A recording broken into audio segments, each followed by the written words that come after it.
galera, a questão principal é a seguinte: não dá para compreender o transporte coletivo, o problema do transporte coletivo no Brasil, sem compreender a questão urbana como um todo, que também se articula com a questão rural, de uma forma em geral. A questão urbana no Brasil é complicada, e o transporte coletivo é uma das manifestações do problema da questão urbana como um todo. Nós vamos encontrar aí nas cidades brasileiras que sofreram um boom com o processo de industrialização, com o inchaço das cidades, até pelo exército industrial de reserva, que foi expulso do campo e foi para as cidades, um inchaço, principalmente aí nos últimos 50 anos. E esse inchaço ele gerou problemas graves na área de saneamento, de habitação, de transporte coletivo. A propriedade fundiária nas cidades é um problema tão grave quanto é no campo. E o transporte coletivo é uma forma, uma manifestação desse problema, da questão urbana como um todo. Então a gente tem sempre que tentar contextualizar a questão do transporte coletivo nessa questão maior, que é a questão urbana no Brasil, e a questão urbana no Brasil a partir principalmente da esfera neoliberal que nós vivemos hoje, não é? Que é essa política ampliada de capitalista que existe no mundo atualmente. Mas para a gente entrar no específico, que é a questão do transporte coletivo, o principal que a gente tem que notar é que se formou uma concepção mercantilista, uma mercantilização do transporte coletivo, transformou o transporte coletivo numa mercadoria para gerar lucro para meia dúzia de empresários nas grandes cidades brasileiras. E com esse dinheiro, com esses lucros que esses empresários têm no sistema de transporte coletivo, eles financiam as câmaras dos vereadores, financiam os prefeitos, etc. e tal, a corrupção como um todo.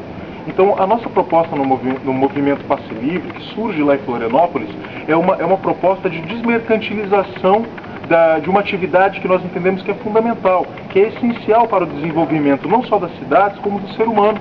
Na verdade, o transporte coletivo, ele é uma forma de acesso a outros direitos que estão constitucionalmente garantidos e que foram conquistados através da luta do povo.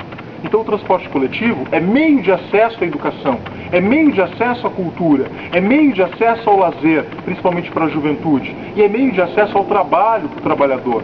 Então nós temos que compreender que o transporte coletivo, sendo meio de acesso, ele é instrumental, ele é um direito fundamental para que a população, os jovens e os trabalhadores possam estar usufruindo de todos os outros direitos que a Constituição garante.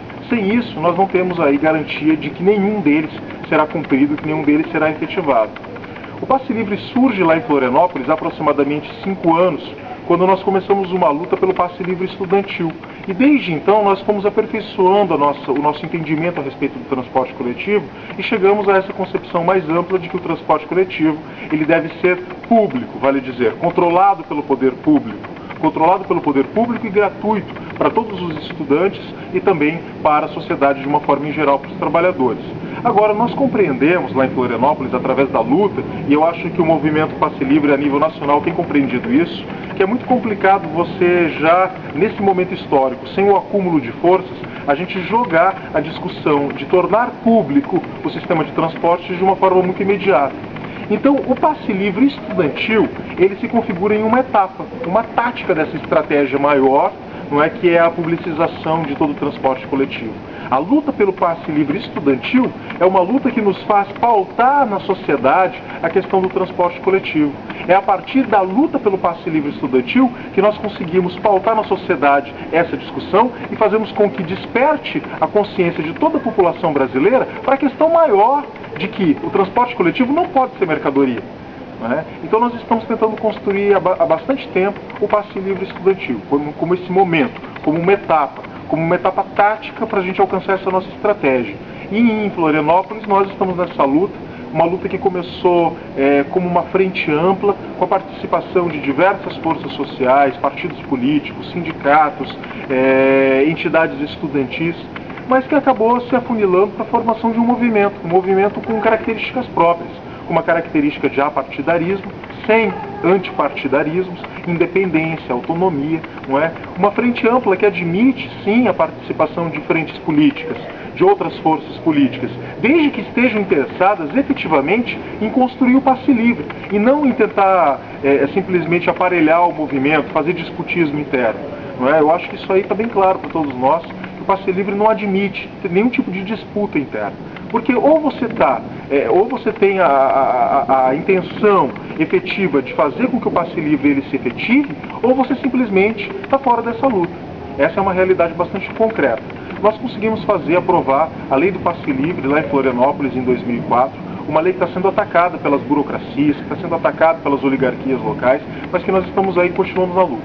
Nós sempre soubemos que essa luta não era fácil, que ela era difícil, mas nós temos fôlego rumo à vitória do passe livre, não só em Florianópolis, mas no Brasil inteiro, através da luta, através da mobilização, que é a mobilização da rua, a mobilização dos movimentos populares engajados nas ruas, é que vai mudar a correlação de forças no Brasil. É isso.